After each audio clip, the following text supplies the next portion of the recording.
નમસ્કાર મિત્રો, આપણી સાથે હું પાર્થ વેલાણી।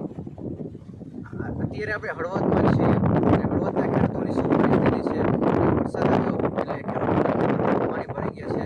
ખેડૂતોના પાકમાં અત્યારે શું હાલત છે તમે આ લાઈવ દ્રશ્ય જોયો છે। અત્યારે આપણે ગ્રાઉન્ડ ઉપર છીએ કે મગફળીનો આ પાક છે। મગફળીના પાકમાં જે પાણી ભરાઈ ગયા છે, આખી મગફળી ડૂબી ગઈ છે અને જે નીચાણવાળા વિસ્તાર હોય ને એવા ખેતરોમાં પાણી ભરાઈ જવાના લીધે એમનો પાક હોય તે ખેડૂતોનો પાક અત્યારે ડૂબી ગયો છે અને નુકસાનની પણ ભીતિ રહેલી છે। ખેડૂતો આમ તો દર વર્ષે નુકસાન ભોગવતા જ હોય છે, એવું નથી કે આ વર્ષે નુકસાન ભોગવે। દર વર્ષે ખેડૂતોને નુકસાન આવતું હોય છે, પણ ખેડૂતો કોઈ દિવસ હિંમત નથી હારતા અને ખેતી કરવાનું બંધ નથી કરી દેતા, કારણ કે ખેડૂતો જગતના તાત હોય છે।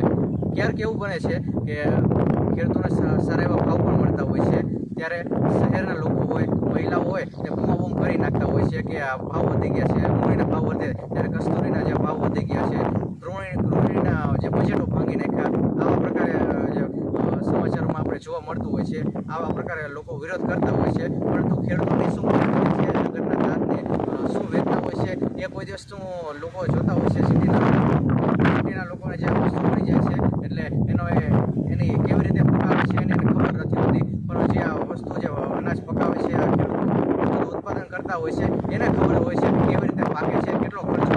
આ મગફળીનો પાક હોય તો વાવણીનો કેટલો ખર્ચો હોય તો જોઈએ આપણે 2700 રૂપિયા 2800 રૂપિયા એક મણનો ભાવ હોય છે અને વીઘે 2 મણ જેટલી મગફળી જોઈએ એટલે 5500 રૂપિયા જેટલો ખર્ચો બિયારણનો થતો હોય છે અને સાથે ખાતરનો ખર્ચો, મગફળીને વાવણીનો ખર્ચો અને સાથે દવાઓના ખર્ચા, મજૂરી હોય, આ બધા કેટલા બધા ખર્ચાઓ ખેડૂતોને થતા હોય છે અને ત્યારે આ પાકતી હોય છે।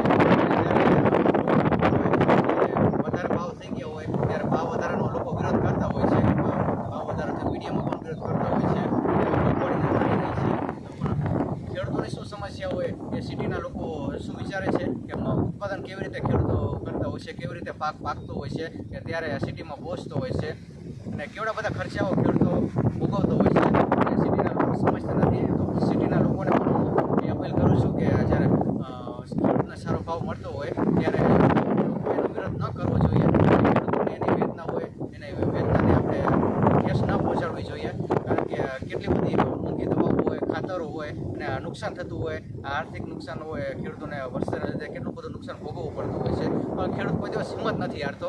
અત્યારે ના થયું તો આવતા વર્ષે તે નવું ઉત્પાદન કરીને પૈસા કમાઈ લેશે એવું વિચારતો હોય છે અને ખેતી કરવાનું બંધ નથી કરી દેતો। તો ખેડૂતોમાંથી પણ લોકોએ શીખ લેવી જોઈએ અને ખેડૂતોની આ સમસ્યાઓ છે એને સમજવી જોઈએ અને ખેડૂતોનો ખોટો વિરોધ ન કરવો જોઈએ। ભાવ વધારો થાય તો એનો પણ વિરોધ ન કરવો જોઈએ।